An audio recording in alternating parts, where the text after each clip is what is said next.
Hello friends, welcome to Manasvi exam solutions.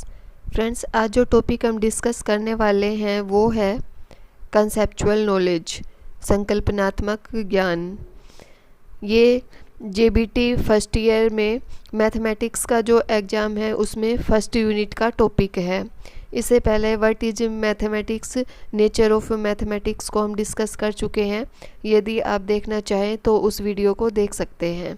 आइए देखते हैं what is meaning of conceptual knowledge, संकल्पनात्मक ज्ञान किसे कहते हैं। Conceptual knowledge refers to the knowledge of or understanding of concepts, principles, theories, models, classification, etc. We learn conceptual knowledge through reading, viewing, listening, experiencing or thoughtful, reflective mental activity. जो knowledge concept से, principles, theories आदि से संबंधित होती है उसी को conceptual knowledge कहा जाता है। कंसेप्चुअल नॉलेज में कंसेप्ट को, थ्योरीज को, प्रिंसिपल्स को बहुत ही गहराई से समझा जाता है। विषय वस्तु के प्रत्यों नियमों को अच्छे से समझाने वाला तथा संबंधित करने वाला ज्ञान ही संकल्पनात्मक ज्ञान है।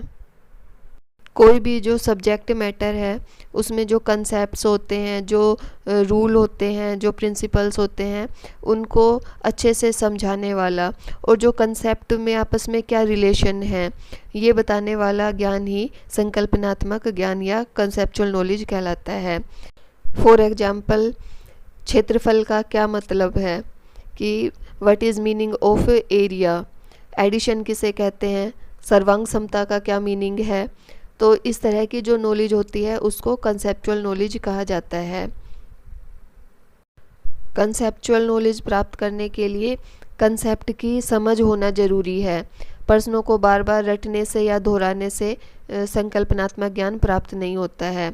कंसेप्ट को समझकर और विचारों में समाहित करना ही वास्तव में संकल्पनात्मक ज्ञान है।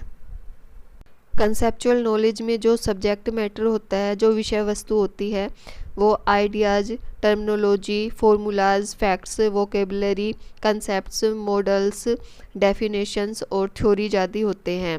और कंसेप्चुअल नॉलेज को कैसे प्राप्त किया जा सकता है, तो इसको टेक्स्ट बुक्स के थ्रू और लेक्चर्स के थ्रू प्राप्त किया जा सकता है। कंसेप्चुअल नॉलेज को गेन किया जा सकता है। नेक्स्ट देखते हैं definitions of conceptual knowledge. According to Arslan, conceptual knowledge is learning that involves understanding and interpreting concepts and the relations between concepts. Next definition है according to Hiebert and Lefevre, conceptual knowledge is to know why something happens in a particular वे।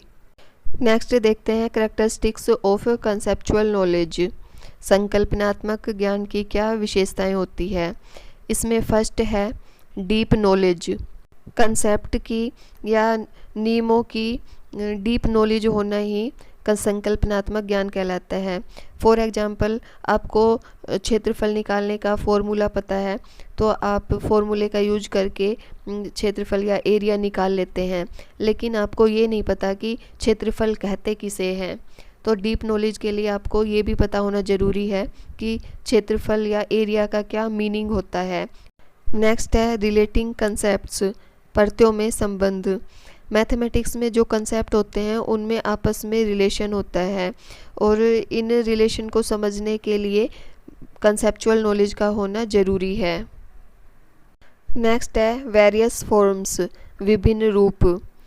संकल्पनात्मक ज्ञान को सूत्र, परिभाषा, नियम आदि के रूप में लिखित रूप से प्रस्तुत किया जा सकता है। इसको फॉर्मूले के रूप में, डेफिनेशन के रूप में या किसी रूल के रूप में लिखा जा सकता है। नेक्स्ट है रिलेशन टू प्रॉब्लम, समस्या से संबंधित। कंसेप्ट की नॉलेज होने पर ही कंसेप्ट को किसी प्रॉब्लम से संबंधित कर सकते हैं।